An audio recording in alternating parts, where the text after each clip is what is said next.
porque tenemos el gusto y el agrado de recibir a Jorge Schellenberg. Él es músico, compositor, director de promoción cultural de la Intendencia de Montevideo, de Canelones, pero también queremos aprovechar la ocasión, más allá de tu rol en la Comuna Canaria.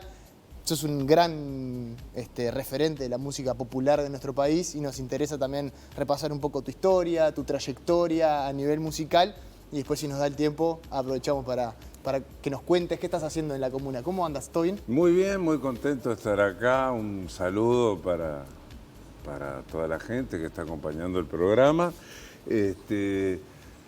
Bueno, cuando uno se empieza a poner viejo es que cuando empiezan a aparecer estas cosas más de referente, digamos, de todo eso, ¿no? Pero la verdad es que, bueno, hace unos cuantos años que estamos haciendo algunas cosas con algún acierto y seguramente algunos cuantos errores también, y con muchas ganas de seguir haciendo música y de seguir haciendo gestión. Pero de eso se trata también, ¿no? Claro. Ir haciendo, equivocándose, acertando también, porque estamos hablando de que componés música desde los 11 años más o menos. Más o menos, sí. La primera canción que hice fue a los 11 años y la canté en la fiesta de fin de año de la escuela. ¿Te acordás la canción? Era tremenda, ¿no? Me acuerdo, sí, me acuerdo, ¿cómo era? Era bien símil, digamos, yo vivía en Juan Lacase y era un símil de las canciones porteñas que se escuchaban por la radio sin parar, ¿no? Cuando yo te vi, tu forma de andar ya me gustó a mí. No, una cosa muy profunda. Claro. Y estoy aquí llorando por ti. Era tremendo, ya dramático desde la juventud más tierna. Pero, bueno. Pero por fuera de lo musical, ¿qué recuerdos tenés de esa infancia en Juan Lacase? Juan Lacase es lo más grande que hay. Juan Lacase, como decía el queridísimo José Carvajal, pueblo divino, gorrudo y sabalero, ¿no?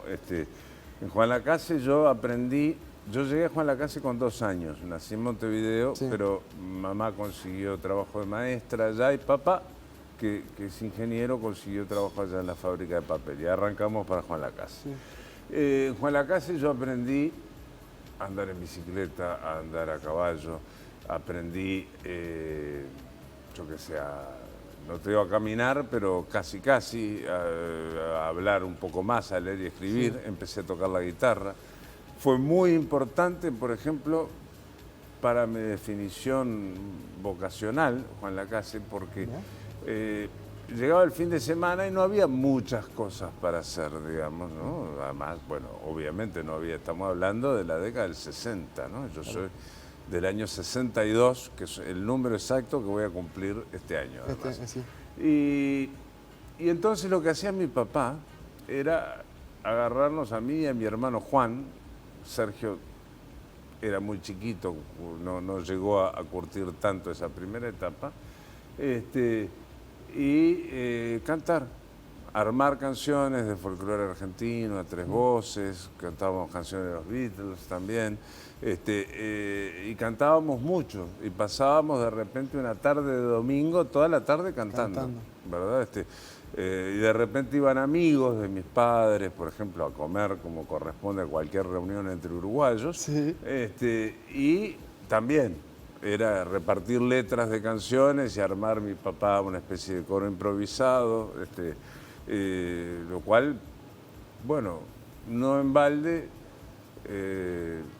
mis 2 hermanos y yo, digamos, los 3 que somos fruto de ese matrimonio de mis padres, los 3 hemos estado vinculados a la música toda la vida, ¿verdad? O sea, mi hermano Juan es director orquestal, él vive en Brasil ahora, él trabajó mucho tiempo con orquestas juveniles y todo eso, y mi hermano Sergio tocaba en La Trampa,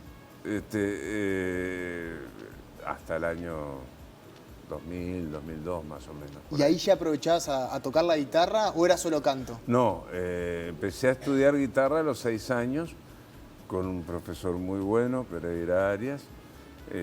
No estudiaba mucho yo, el profesor le dijo a mis padres que de momento él no lo veía, pero yo empecé después a tocar canciones, que era lo que tenía ganas. Las primeras canciones que aprendí fueron Las amas de mi esperanza y Yo vendo unos ojos negros, que son canciones como clásicas así del folclore latinoamericano que se aprenden porque tienen 2 acordes y son Claro. muy fáciles. Claro, exacto. Y después me acuerdo que, bueno, ya de vuelta en Montevideo, fui a estudiar primero con una profesora de Juventus, que éramos 15 tocando todos canciones distintas, y sin embargo la parte motivacional funcionaba mucho y salí como muy entusiasmado y ahí fui al Conservatorio Colliger mucho tiempo, que lo dirigía el conservatorio en aquel entonces el maestro Luis Valle Ibáñez, el hermano Sí. de Jorge, del expresidente, que era un gran concertista de piano. Ahí fuimos mi hermano Juan y yo. Y bueno, y después seguí estudiando un poco por mi cuenta, ya de joven, Sí. de adolescente, de grande. Bueno, empecé como a rumbear para otros lados, escuchando mucha música, amigos que me hicieron escuchar por primera vez a Mateo, con el Quinto, a Rada, a Jaime Ross, ¿verdad? Y ahí es cuando empieza la faceta, digamos, un poco más popular uruguayo, teniendo en cuenta que vos tenías una influencia muy importante de Argentina Sí, y sí. también del folclore. Exacto, sí, pero y del Cuando rock empezaste a escuchar también. a ellos, ¿fue? Porque particularmente? yo también, mi primer disco mío, Sí. personal, comprado por mí, fue un disco de los Rolling Stones. Ah, mirá. Sí, el que traía Satisfaction. discazo. Y después con mi hermano Juan competíamos a ver quién tenía más discos de los Beatles. Y no valía comprar uno que el otro ya tuviera. Ah, claro. Digamos, ¿no? No se Entonces podían era... repetir. Cada vez que aparecía algún abuelo se iba trasquilado, ¿no? O algún tío, lo que fuera. Claro. Pero sí, después tengo un amigo muy, muy querido, poeta, un poco mayor que yo, que se llama Álvaro Ojeda, un gran poeta, con muchos premios y una gran trayectoria, que junto con otro amigo querido, con Germán Cabrera, me hicieron escuchar mucha música, no solo uruguaya, pero Sí. también uruguaya, digamos, Claro. y de este palo, de este perfil, ¿verdad? Yo ya escuchaba, porque en casa se escuchaba mucho Citarrosa, Los Olimareños, Biglietti, ¿verdad? Sí. Numa Moraes, tenía un disco de Claro. Numa que era mío, también. Pero ahí empecé a escuchar, cuando escuché primero Santana y después escuché Totem y dije, la banda de Rada, dije, bueno, pero esto es increíble porque es lo mismo, pero en uruguayo, digamos, ¿no? Y el Quinto, ¿no? En un momento, y estudiar un poco, aprender que, bueno, que estas canciones se habían hecho por una banda que era la primera que había cantado rock en español y que los echaban de los bailes y le decían que eran unos tarrajas porque cantaban en español y no en inglés, que era lo que se estilaba en aquel momento. Sí, sí. Y sí, y eso fue súper importante para mí. Toda mi adolescencia escuchando eso, más Led Zeppelin, Deep Purple, Yes. Y a nivel de composición y sobre todo la inclusión de la percusión más candombera, si se quiere, dentro de la música, que ya con Totem y el Negro Rada lo tenían como más incorporado, pero en cuanto a la producción tuya, ¿cómo y fue? a partir de mis años mozos, 18, 20 años, a mí me gustaba mucho. Yo viví un buen tiempo en Montevideo, en una esquina muy linda en Isla de Flores y Magallanes. Tenía una habitación con un balcón y siempre pasaba, en aquella época Peñarol ganaba un poco más seguido que ahora, entonces pasaban los tambores seguidos todo el tiempo. Y yo me iba a ver los ensayos de las comparsas. Además, siempre tuve un gran respeto y admiración por la gente de las comparsas, por gente como Eduardo Daluz, ¿verdad? Como Chabela Ramírez, yo qué sé, gente que realmente toca el tambor con un nivel de virtuosismo increíble, ¿verdad? Yo toqué con muchas cuerdas de tambores de Ancina, de Cuarén, del Cordón, de distintos barrios. Y tuve la oportunidad de salir en comparsas, además, que eso fue una experiencia maravillosa. Salí con Sarabanda 2 años y salí con Mi Morena, que con Mi Morena salí como director musical, además. Haciendo todas las canciones, armando una banda. Fue muy divertido, una locura, ¿no? Pero muy divertido. Y a nivel musical, personal, un poco más individual, ¿cómo te sentiste en el momento en que estabas tocando con los Fattoruso, los Rada? Un privilegiado. Siempre sentí que tenía mucha suerte. Sobre todo, ¿cómo fue ese proceso, Mirá, no? el primer toque que hice con Rada fue un concierto, se llamó Concierto por la Vida, que salió un disco en vivo del concierto, que me invitaron a cantar en el concierto. Había varios invitados, estaba Laura Canoura, estaba Urbano Moraes, estaba Hugo Fattoruso, estaba el queridísimo Chichito Cabral, estaba Santiago Meigenta, que había sido baterista de Totem, y estaba Rada con su banda. Sí. Y íbamos subiendo a hacer temas con él.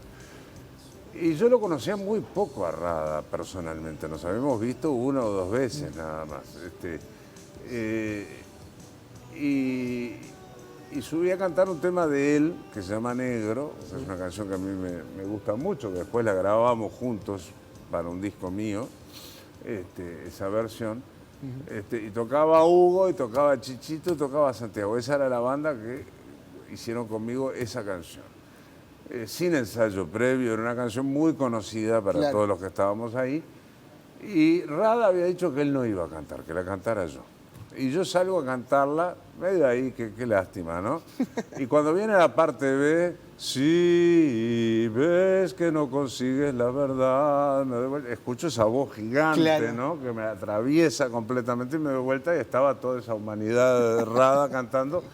Y fue fuerte, fue muy fuerte. Terminó la canción y yo me tenía que bajar y me fui a llorar. Claro. Pero ahí un poco te bajó la ficha de dónde estabas, fue una cosa ¿no? fuertísima, ¿verdad? Yo tengo un lugar muy modesto en la música uruguaya, no comparable al que pueden tener todas estas grandes figuras, pero haber tenido el privilegio de cantar con Rada, de hacer un show con Fernando Cabrera y Mariana Ingol en La Citarrosa, cuando recién abrió La Citarrosa, o de tener a Hugo Fattoruso y a Osvaldo en mis discos. Yo me acuerdo de mi primer disco, Bailando la Rambla, que es del año 90, fue el último disco que se hizo en vinilo en Uruguay, hasta que volvió la onda de hacer vinilos de vuelta, ¿no? Hasta que se modernizó.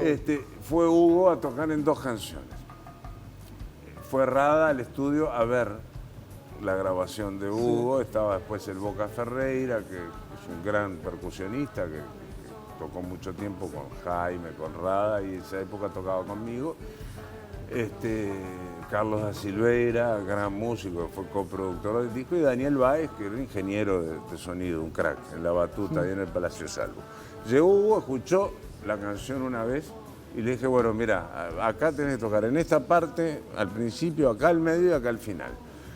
El tipo terminó de tocar y nadie hablaba porque había sido muy mágico lo que le había tocado, ¿no? Quedó, además con gran energía, quedó moviéndose el teclado solo, o sea, fue fuerte y fue muy lindo. Te puedo decir eso, después yo qué sé, como otras cosas lindas, abrí los shows de Serrat. Eso te iba a decir, teloneaste a Serrat y Sabina, y a entre otros. A Milton Nascimento, a Yaván, sí. ¿Tenés alguna anécdota que puedas contar con respecto a, no sé, la más... Sí. Y bueno, por ejemplo, a ver, algo dicho que sé. A Milton le pregunté, por ejemplo, Milton, fui 2 veces telonero de Milton. La primera vez en el año 96 se le acababa de sacar un disco que había ganado toditos los Grammys, se llamaba Nacimiento, que había sido arreglado por Hugo Fattoruso, todo el disco. Sí, sí. Y él estaba muy débil, había adelgazado mucho. Me llamó después que canté, antes de salir él, y me dice que no había ido a verme, pero que había pedido que le dejaran abierta la puerta del camerino en el Teatro Verano para escucharme, y que le había gustado mucho.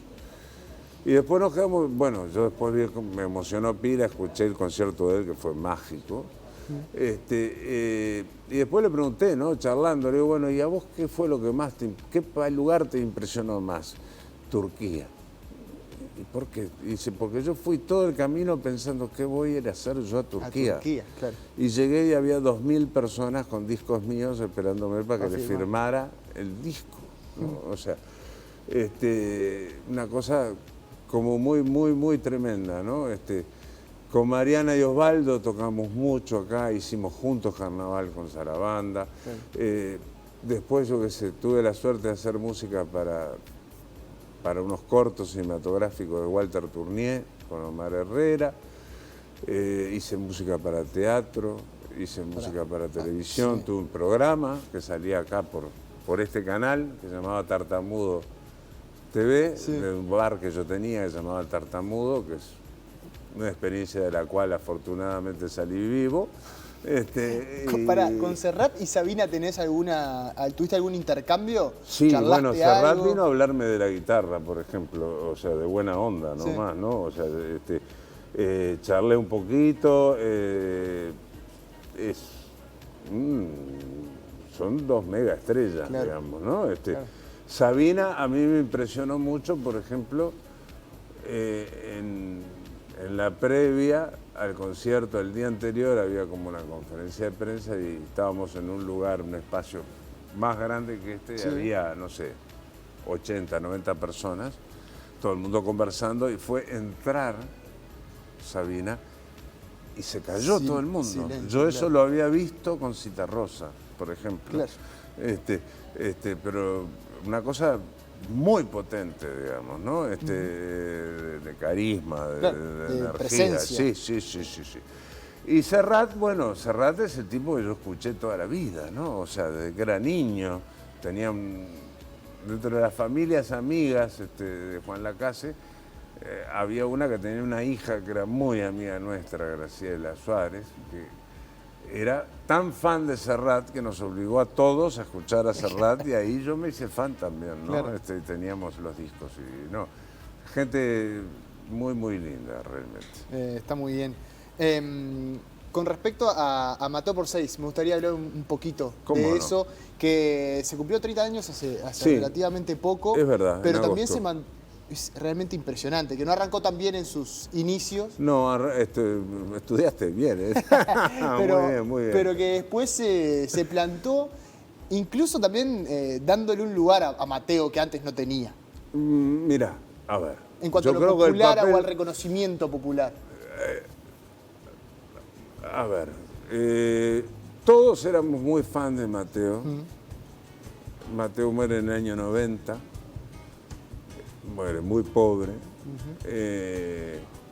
muere en plena actividad, haciendo un montón de cosas. En aquel momento él estaba ensayando, el último show que hizo lo hizo con uno de los que integra Mateo por 6, con Alberto Wolf, con la banda que él tenía en aquel momento, que eran Los Terapeutas, la banda Alberto.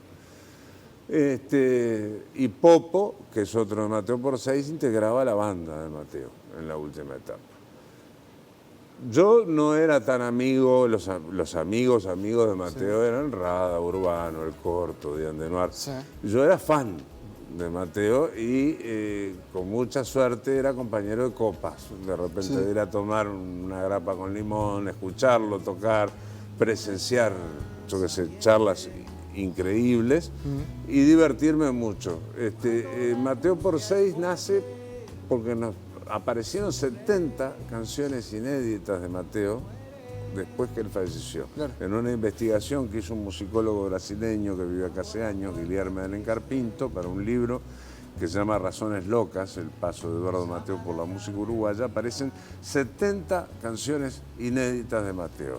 Algunas grabadas, prontas para un disco y que no habían salido, otras que se acordaba alguien que había tocado con él. La cuestión es que dijimos, no pueden quedar estas canciones. Y Ney Peraza, que venía preparando un cancionero de Eduardo Mateo, Ney es un guitarrista y un músico exquisito, absolutamente, con un oído absoluto, brutal, y sacó muchas canciones muy difíciles de tocar, en algunos casos, para ese cancionero, y él fue quien tuvo la idea, y él es quien hasta hoy lidera Mateo por 6, quien llevó la base de arreglos, después todos aportamos algo, pero él fue el que definió el cuadro. Y lo que sí pasó fue que mucha gente que por un tema de edad, digamos, y de contemporaneidad, no había escuchado a Mateo, pudo escuchar muchas canciones de Mateo. O sea, Mateo no nos necesita a nosotros ni a nadie para ser Reconocido. un referente como es. Claro. Pero sí pasó que mucha gente muy joven, gente como vos, ¿verdad? Que no tiene chance porque nacieron después que se murió Mateo, ¿verdad? Escuchó un montón de canciones de Mateo en forma permanente durante 30 años, que además eso es un disparate, es la mitad de mi vida, ¿me entendés? Haciendo esas canciones, ¿no? Y con una banda que a esta altura es como una familia, como una fraternidad, digamos, donde ya nos conocemos de memoria, ya jugamos al cabezazo, igual ensayamos antes de cada show. Hicimos un Solís por estos 30 años donde éramos 7 porque estuvo el primer baterista percusionista de Mateo por 6, que era Juan Carlos Ferreira, que él abandonó el proyecto en el 2013, en el 2014 se sumó Martín Ibarburu, acá dijimos vamos a sumar todo, pero Juan dijo yo quiero tocar teclado, bueno, tocó teclado. Y generó otra sonoridad y hubo que ensayar todo y fue muy lindo y nos quedan pendientes como 4 o 5 conciertos para hacer en el interior del país, que se está gestando esto en este momento, todavía no tenemos las fechas precisas, pero con mucho gusto las vamos a pasar cuando estén, y los vamos a recibir, este año hay que hacerlas, y estamos muy felices con eso. Es un privilegio poder juntarse para tocar estas canciones. Entonces, es eso. Yo siento que he tenido mucha suerte con todo esto, que he tenido de repente la capacidad de ser peleador, de ser insistente, de ser testarudo, pero he tenido mucha suerte también. La última, antes del cuestionario, rapidito, que tiene que ver con la música actual o la escena musical hoy en día, con las plataformas, con todo eso, ¿cómo lo ves? Bárbaro. Bien, positivo. Hay mucha música maravillosa. Todavía los músicos cobran mucho menos de lo que deberían, ¿verdad? Sobre todo con las plataformas. Pero bueno, eso es algo para seguir trabajando, ¿verdad? Yo creo que muchas veces se ve, ¿verdad? La punta del iceberg y no se ve todo lo que hay atrás, ¿no? O sea, para que YouTube o Spotify sean un éxito, y bueno, tiene que haber un montón de músicas también que funcionen. Que acompañen eso. Algunas muy exitosas, como no, y otras seguramente no tanto, pero muchas de esas que no tanto tienen sus segmentos de público y de gente que escucha que también hacen que funcione. ¿Podemos hacer un ping-pong rapidísimo? Dale, rapidísimo, que ese cuestionario no lo quiero dejar de hacer. Adelante. Pero muy rápido. Si tuvieras la posibilidad de decirle una frase a la niña, o niño en este caso, que fuiste, ¿cuál sería? Una frase. Estudia más. ¿A quién le contarías un secreto? A mis hijos. ¿Algo que te frustre? No ser Forlán. ¿Cuál es ese consejo que tenés presente? Siempre está bueno dar, escuchar y tratar de aprender. ¿Le tenés miedo a algo? ¿A qué le tenés miedo? Sí. No le tengo miedo a la muerte, por ejemplo, pero sí al cómo llegar al final de la vida. ¿Qué huella querés dejar en este mundo?